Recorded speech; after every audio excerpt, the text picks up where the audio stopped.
The board may permit public comment during the discussion of any item on this agenda. To speak on an agenda item, complete and return the speaker request form to the clerk of the board prior to 9 a.m. on the day of the meeting. We'll begin with a roll call. District 1.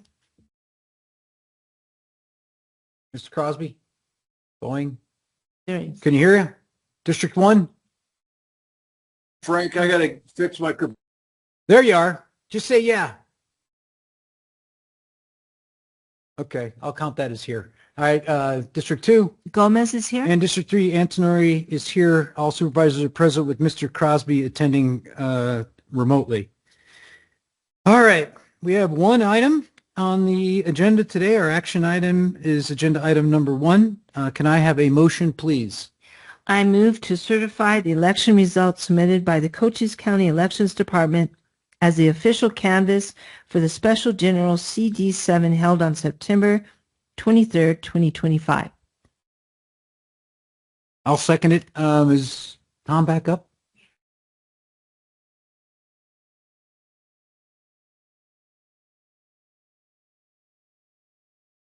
Okay. Okay, I think I'm back. Yes, you are. There you go. Okay, so we operator malfunction. Sorry about that. That's okay. We have one request to speak on agenda item number 1. Miss Tara Clayton. Are you here, Miss Clayton? Oh, there you are. Yep.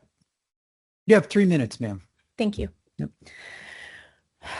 Good afternoon, Chair and members of the board. My name is Tara Clayton, and I am the Cochise County Organizer for Rural Arizona Action, and I've been a proud resident of Cochise County since 2017. I'm here to speak on item 1, the certification of the September 23rd special election for Arizona's 7th Congressional District. Arizona law is very clear about the duty before you.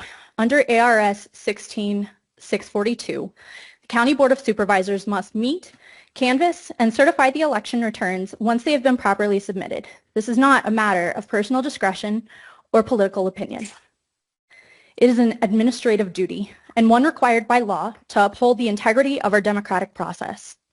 Certification does not mean endorsement of any candidate. It means recognition that the process worked and that the votes were lawfully cast and counted, and that the people's voice must be honored. Once all statutory checks have been completed, your role is to affirm the results and not to relegate them. In this election, voters across District 7 made their choice decisively. Congresswoman-elect Adelita Grijalva earned the confidence of 63.1% of voters, a commanding majority.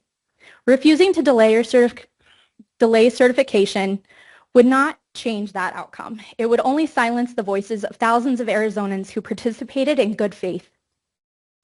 Timely certification is critical. Sounds like we're moving forward with that today. Until the board certifies residents of Southern Cochise County, all of District 7 remain without full representation in Congress. Each day of delay denies our community the leadership and advocacy it deserves, especially on issues that directly affect our rural and border communities. I urge this board to act swiftly to meet your legal and ethical obligations and to send a clear message to the people of Arizona that our votes matter, that our institutions function as intended, and that the will of the people will not be delayed or denied. The eyes of the state and the nation are on Cochise County today. I ask you to do what the law requires and what democracy demands. Certify the election results without delay. Thank you. Thank you. All right. With that, we're back to the agenda item. Is there any discussion on agenda item number 1? Sure. Yeah. Go ahead, Mr. Crosby. Oh, that's okay. I would just encourage everybody to look at the August 5th presentation that we had by Mr. Paul Rice, particularly slides number 21 and 22. And what we're going to talk about here is what page 21 said. I should have said 21 and 23, excuse me.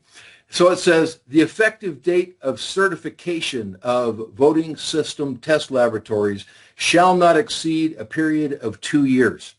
And so that is, for everybody's information, I'm going to vote to certify today. So I'm not going to make any drama, but just for everybody's, information about what is really going on.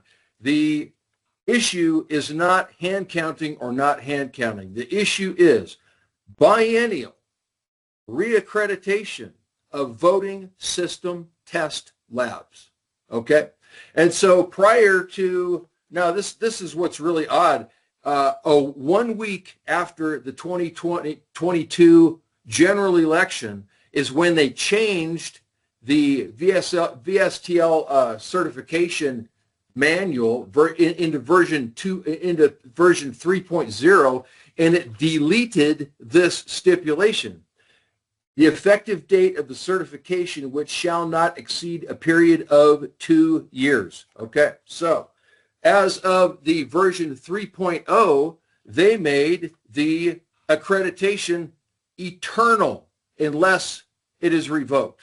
So this is not a partisan issue. This is an issue that indeed involves all people of the whole county. In fact, I have a quote from Abraham Lincoln. He said, Lincoln's formulation, when the vital interests of the people as a whole are affected, and it is said by this author, and that points in the right direction. And additionally, leaders have regularly calculated that they ought not provoke a crisis in the face of opposition of other political leaders to advance other policy goals. And so that's what we have here. And that was from author Mark Tushnet, for anybody's information. So what we have, do we want to erase the check that we used to have prior, actually the day of the election in 2022, the general election, we had this protection where voting system test labs had to be reaccredited every 2 years. And then subsequent to that, they made the voting system test lab accreditation eternal. Is that what we want? I don't think that it is. And I think that anybody who's thinking about the system of checks and balances that we should have would not want to erase that check, no matter what their political party was. That concludes my comments, Mr. Chair. Thank you, sir. Ms. Gomez, you have anything? No, I would just say that, I want to give kudos to Melissa Avant for doing a great election. I know it was her first one, and she had Marty and to help her out, and it was great. I didn't see any problem. But let me tell you, if it was 2024 and I was sitting on there were so many problems that I would not certify that. So that just goes to prove that, you got to look at each election, and when machines are acting all wire, you got to replace them, you got to fix them. There's something wrong. There has to be checks and balances. Thank God that didn't happen this time, but after what I saw in 2024, I would not have certified that one. So anyway, that's my say. Okay. I got nothing to say. You don't? Nope. Oh my goodness. It is what it is. So with that, the motion before the board is to certify? Candace, what is Certify? Certify? Certified. Okay. Certify the election results submitted by the Cochise County Elections Department as the official canvass for the special general CD7 election held on September 23rd, 2025. All those in favor say aye. Aye. Aye. Aye. Aye. Motion passes 3-0. Please transmit that to Mr. Fontes. Thank you. That's it.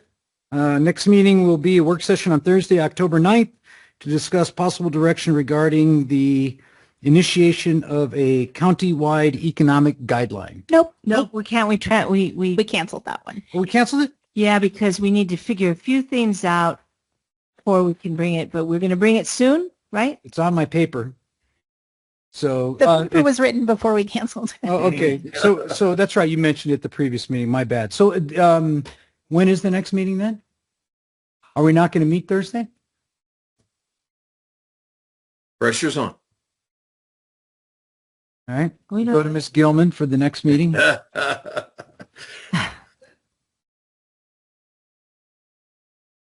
What? Yeah, wrong. Oh, we can't let you guys off like that. Let's schedule one at 10 o'clock, 10 o'clock Thursday.